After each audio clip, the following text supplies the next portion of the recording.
రామగిరి మండలం రత్నాపూర్ కు సంబంధించి కోకా కోలా ఫ్యాక్టరీ కోసం భూములు సేకరిస్తామని చెప్పడం, అక్కడ ఉన్న రైతులందరూ కూడా మరి ఇక్కడ పెద్ద ఎత్తున మా భూముల లోపల ఇప్పటికే మేము సింగరేణికి ఇచ్చినాం, పైప్ లైన్ కి ఇచ్చినాం, మరి ఇక్కడ ఏదైతే హార్టికల్చర్ కళాశాలకు ఇచ్చినాం, ఇంకెన్నిసార్లు ఇవ్వమంటారు అని చెప్పి ఏదైతే వాళ్ళు మరి ఇక్కడ మేము భూములు ఇవ్వమని చెప్పి పోరాటం చేస్తా ఉన్నారో కొంతమంది కాంగ్రెస్ నాయకులు ముందు పడి మరి సంతకాలు పెట్టించి సార్ అప్పచెప్పిరట కోకా కోలా ఫ్యాక్టరీ ఇక్కడ తీసుకొస్తున్నాం, పెద్ద ఎత్తున ఉపాధి లభిస్తుంది అని, రైతులకు కూడా మీకు సరైన నష్టపరిహారం ఇప్పిస్తామని చెప్పి హామీ ఇచ్చిందట.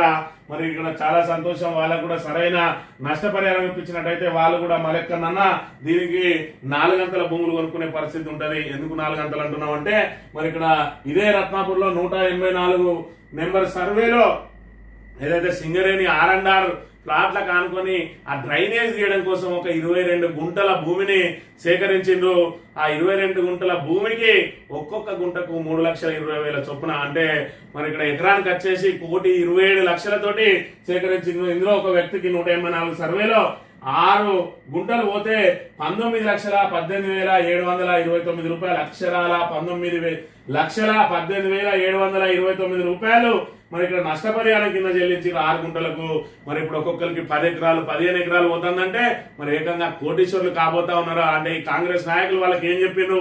మరి ఇక్కడ ఏదైతే గత సంవత్సరం మరి ఇక్కడ చూసుకున్నట్టయితే 12/10/2024 రోజున నీకు ఇన్ని పైసలు వస్తాయి అని చెప్పి ఆ భూ నిర్వాసితునికి ఇచ్చిన నోటీసు 6 గుంటలకే 19 లక్షలు వస్తాయి అంటే మరి దీన్ని చూపించి అందరితో సంతకాలు పెట్టించరా అనే అనుమానాలు కూడా వ్యక్తం అవుతా ఉన్నాయి. మరి వాళ్ళందరికీ కనుక ఇదే రీతిలో కనుక డబ్బులు ఇచ్చినట్టయితే, ఎందుకంటే మరి ఇక్కడ ఇది కూడా సేమ్ రత్నాపూర్ లో నుంచే మరి కాలువ కోసం తీసింది, దీనికి కిలోమీటర్న్నర దూరంలో మరి ఇక్కడ వాళ్ళ ఇప్పుడు ఏదైతే కోకా కోలా భూమి కోసం ఏదైతే మరి ఇక్కడ కోకా కోలా ఫ్యాక్టరీ పెడతామని చెప్పుకుంటూ భూసేకరణ చేయడానికి మేము సంసిద్ధమని సంతకాలు పెట్టించిందో అది దానికి సంబంధించి మరి 3 కిలోమీటర్ల పరిధి లోపలనే ఉంటాయి కాబట్టి సేమ్ గ్రామ పంచాయతీ సేమ్ శివారు కాబట్టి వాళ్ళకు కూడా 1,27,00,000 వస్తాయా అని చెప్పి మరి ఆశగా ఎదురు చూస్తా ఉన్నారు. మరి ఇక్కడ ఆల్రెడీ మంత్రి నెంబర్ 2 స్థానంలో ఉన్నాడు, ఈయన ఏం చెప్తే అది అక్కడ రేవంత్ రెడ్డి గారు ఇచ్చే పరిస్థితి ఉన్నాయి కాబట్టి మరి తన సొంత నియోజకవర్గానికి సంబంధించి మరి ఎప్పుడు కూడా ఆ రత్నాపూర్ అనేది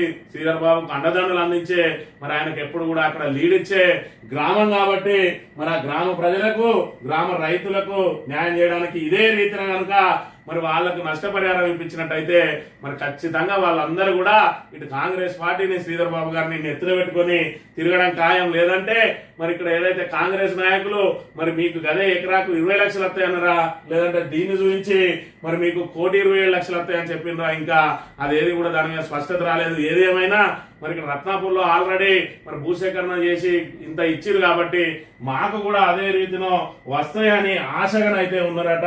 మరి దానికి సంబంధించిన ఏదైతే రైతులు అనే విషయాన్ని మనం ఇక్కడ గమనించాలి. ఇక్కడనే భూసేకరణ చేపట్టిన ప్లేస్ ఏదైతే ఉన్నదో ఇక్కడ గ్రామ పంచాయతీ పరిధి లోపల ఈ రకంగా కాలువ తీయడానికి మరి ఇక్కడ 22 గుంటల భూమిని సేకరించింది. ఇది కూడా స్కూల్ మధ్య నుంచి మన డ్రైన్ తీసుకెళ్లి అక్కడ ఏదైతే అక్కడ వాగున్నదో కెనాల్, ఆ కెనాల్ కు కలుపుతున్నారు.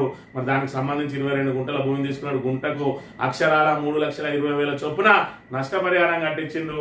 మరి ఇక్కడ కోకా కోలా ఫ్యాక్టరీ కింద ఎంత కట్టిస్తారో అని చెప్పి రైతులు ఎదురు చూస్తున్న పరిస్థితిని మనం ఇక్కడ